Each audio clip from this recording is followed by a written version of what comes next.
എസ്തേർ അധ്യായം 2. എസ്തേറിന് രാജ്ഞീപദം.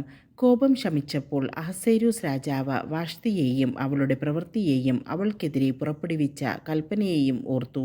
രാജാവിനെ സേവിച്ചിരുന്ന ഭൃത്യന്മാർ പറഞ്ഞു, സൗന്ദര്യമുള്ള യുവകന്യകമാരെ രാജാവിന് വേണ്ടി അന്വേഷിക്കട്ടെ.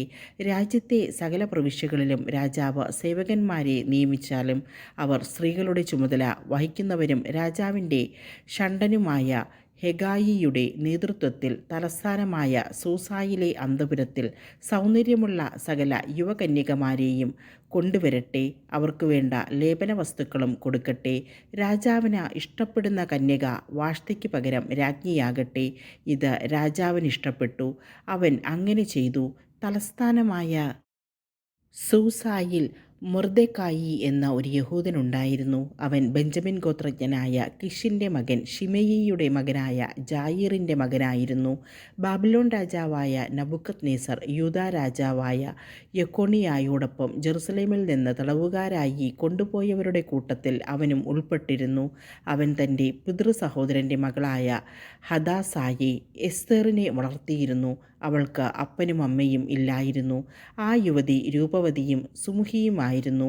മാതാപിതാക്കൾ മരിച്ച അവളെ മൊർദെഖായി സ്വന്തം മകളായി സ്വീകരിച്ചു. രാജാവ് വിളംബരം ചെയ്ത കൽപ്പനയനുസരിച്ച് തലസ്ഥാനമായ സൂസായിൽ കൊണ്ടുവന്ന സ്ത്രീകളുടെ ചുമതല വഹിക്കുന്ന ഹെഗായിയെ ഏൽപ്പിച്ച അനേകം കന്യകമാരുടെ കൂട്ടത്തിൽ എസ്തേറുമുണ്ടായിരുന്നു.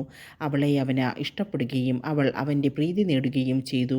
അവൻ അവൾക്കാവശ്യമായ സുഗന്ധതൈലങ്ങളും ഭക്ഷണവും രാജകൊട്ടാരത്തിൽ നിന്ന് തിരഞ്ഞെടുത്ത 7 തോഴിമാരെയും കൊടുത്തു.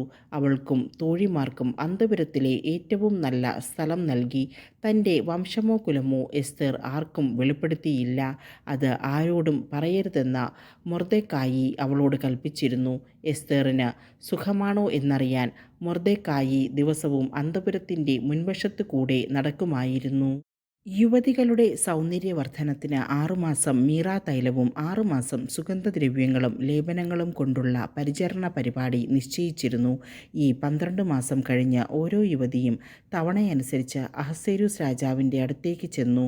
ഓരോ യുവതിയും രാജസന്നിധിയിലേക്ക് പോകുമ്പോൾ താൻ ആഗ്രഹിക്കുന്നതെന്തും അന്തഃപുരത്തിൽ നിന്ന് രാജകൊട്ടാരത്തിലേക്ക് കൊണ്ടുപോകാൻ അനുവദിച്ചിരുന്നു.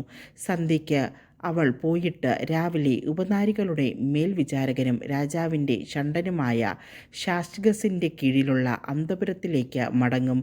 രാജാവിന് അവളിൽ പ്രീതി തോന്നുകയും അവളെ പേര് ചൊല്ലി വിളിക്കുകയും ചെയ്തില്ലെങ്കിൽ അവൾ വീണ്ടും രാജസന്നിധിയിൽ പോവുകയില്ല.